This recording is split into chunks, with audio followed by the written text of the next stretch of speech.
Okay, this is Math Lesson 6.4. We're going to be working on Math Workbook pages 345, 346, and 347. I hope you watched the 6.4 Mr. Math blog, because he basically taught the same lesson with just different problems. So if you didn't watch it before I do these workbook pages, you might want to watch it afterwards if you're still having trouble with this concept. Today we are finding common denominators. It says, how can you write a pair of fractions as fractions with a common denominator? So it says Martin has two rectangles that are the same size. One rectangle is cut into 1/2 size parts. The other rectangle is cut into 1/3 size parts. He wants to cut the rectangles so they have the same size parts. How can he cut each rectangle? So we're finding a common denominator for 2 and 3. A common denominator is a common multiple. And if you remember what multiples are, that's like when we count by a number. So I like to have you think of the turtle song that we did, where they count 6, 12, 18, 24, 30. Those were multiples of 6. So we're going to find common multiples of the denominators of 2 or more fractions. Fractions with common denominators represent wholes cut into the same number of parts. So we're going to pretend like I have a piece of paper right here, and this is the one piece of paper, and we're going to divide it into half, and we're going to draw a line on the fold right there. Then we're going to have another sheet of paper, and we're going to split it up into thirds.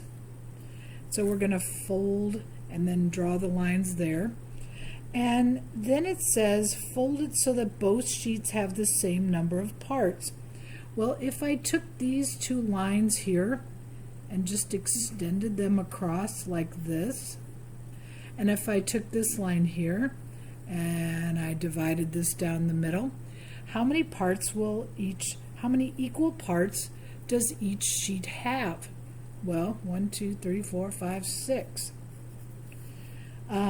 Draw a picture of your sheets of paper to show how many parts each rectangle would have.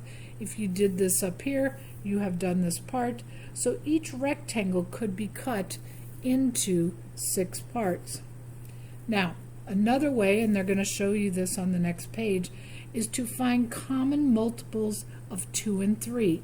So if I took 2 and I started counting by 2, 2, 4, 6, 8, 10. Let's just go that far. And let's do common multiples of 3. 3, 6, 9, 12, 15. Okay? I can see right away that they both have 6 in common. So that's a common denominator that we could use for 1/2 and 1/3. We could change both the half and the thirds into 6 and make equivalent fractions. That's basically what we're going to do on this next page here. So the example at the top of the page says write 4/5 and 1/2 as a pair of fractions with common denominators. You can use common multiples, that's when we count by a number, to find a common denominator. List multiples of each denominator. A common multiple can be used as a common denominator. So here we're going to write the multiples of 5. 5, 10, 15, 20, 25, 30. Then we're going to find the multiples of 2. 2, 4, 6, 8, 10, 12, 14. Okay, they don't have 5 in common. Not 4, not 6, not 8. Oh, I see that they both have 10 in common. So I need to make 4/5 into an equivalent fraction with a denominator of 10. And here I'm going to change 1/2 into tenths. So I'm going to look up here and I'm going to think 5 times what number would equal 10? Well, that's 2. So I have taught you over and over again, if you multiply the denominator by 2, you have to multiply the numerator by 2. 4 times 2 is 8. So 4/5 is equal to 8/10. All right, then we've got 1/2. 2 times 5 will equal 10. 1 times 5 will equal 5. So now we can write 4/5 and 1/2 as 8/10 and 5/10. All right, let's look at our next question. Are 4/5 and 1/2 equivalent? Well, let's compare this. 8/10 and 5/10, are those equal? No. So they are not equivalent. You can already see that 4/5, which is equal to 8/10, that's greater than 1/2, which is equal to 5/10. Because 8/10, if I ate 8 out of 10 pieces of cake and you ate 5 out of 10 pieces of cake, I ate more. So those are not equivalent. Describe another way you could tell whether 4/5 and 1/2 are equivalent. I'm going to show you my quick way to do this, and that's to cross multiply. 2 times 4 is 8. 5 times 1 is 5. They are not equivalent. Okay, down at the bottom, find a common denominator for 1/3 and 1/12 by dividing each whole into the same number of equal parts. Use the models to help. Alright, so I'm going to take this square here and see these 3 lines right here. I'm going to draw 1, 2, 3. Now, I can make 1/3 into 12ths because I can multiply by 4 and get 12ths. 1 times 4 is 4, and I can see that 4 boxes up there are shaded in as compared to 1 out of 12 shaded in there. So our common denominator here is 12. All right, now we're going to page 347. It says write the pair of fractions as a pair of fractions with a common denominator. So the first thing I always ask myself is, can I change one of these denominators and make the other denominator? Yes. So I can change 1/2 into 4ths.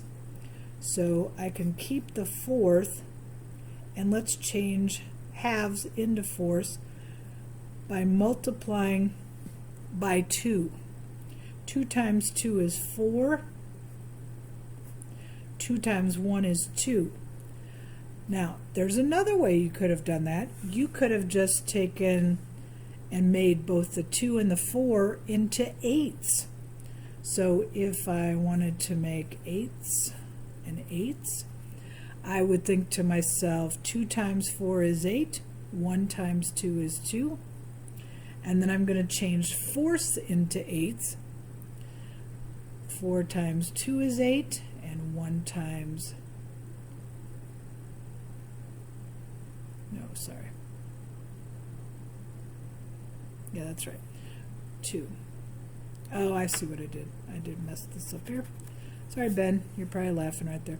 Okay, so 2 times 4 is 8, and 1 times 4 is 8. I knew something didn't look right about that. So you could have also changed them into 8ths. You could have changed them into 16ths. You could have changed them into 20ths. Any common denominator of 2 and 4. All right, let's go to number 3. 3/4 and 5/8. Now I could multiply by 8 on this side, I could multiply by 4 on this side, I could get 30 seconds, but that's not the lowest common denominator they both have.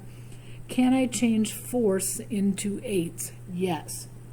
I can multiply by 2 and multiply by 2. 2 times 3 is 6, 2 times 4 is 8, so I've got 6/8 and 5/8. Pretty sure we're going to have to compare these pretty soon. 1/3 and 1/4. What is the lowest common denominator that they both have? Well, if we don't know, we could list the multiples. 3, 6, 9, 12, 15, 18, 4, 8, 12, 16, 20, 24. Okay, I notice that they both have 12 in common.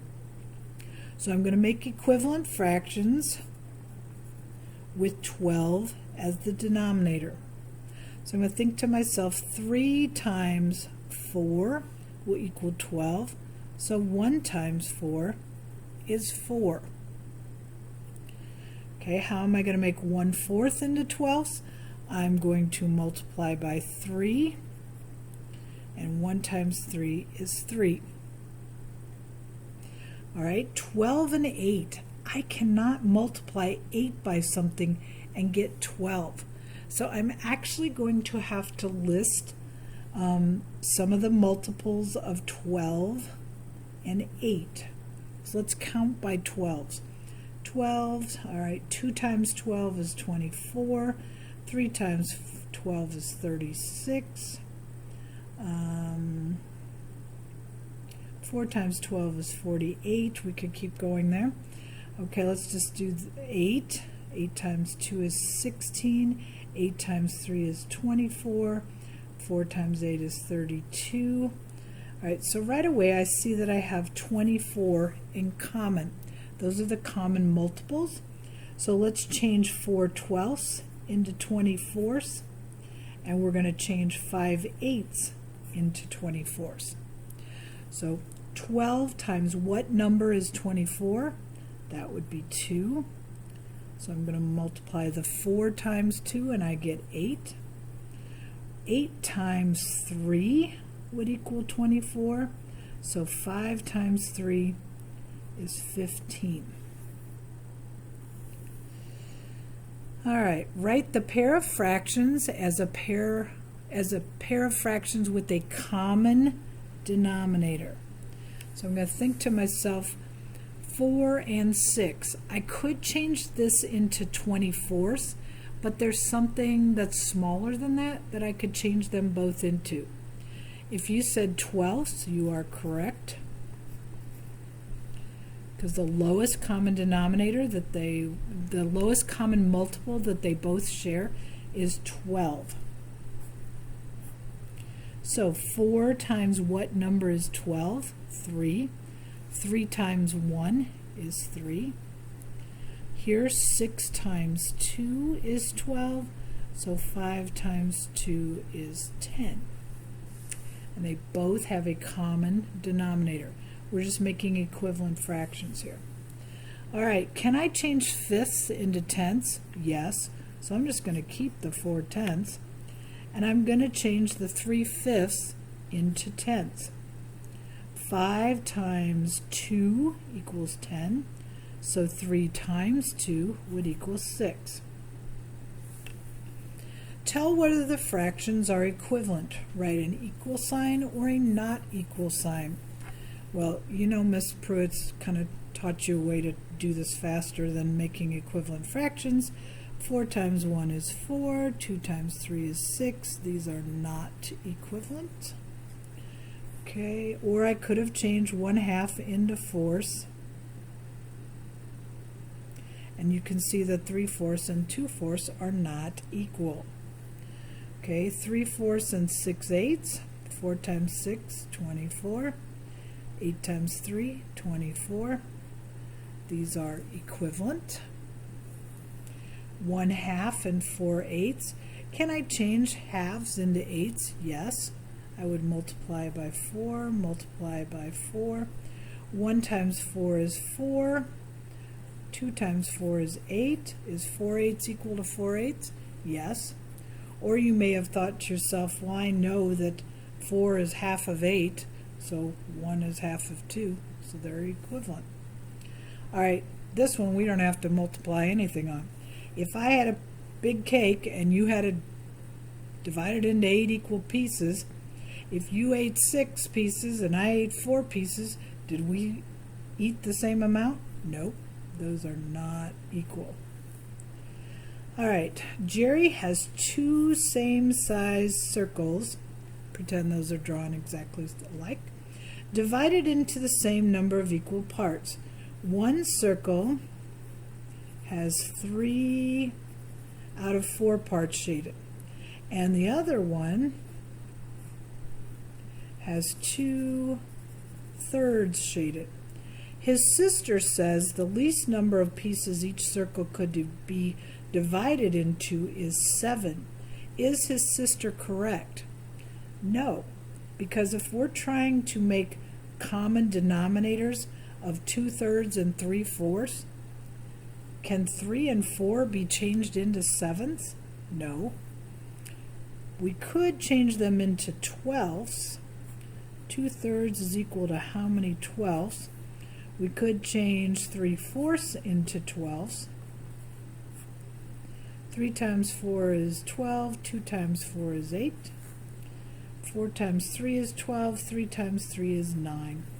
So the least amount that they could be both divided into would be 12ths. All right, that's all for today.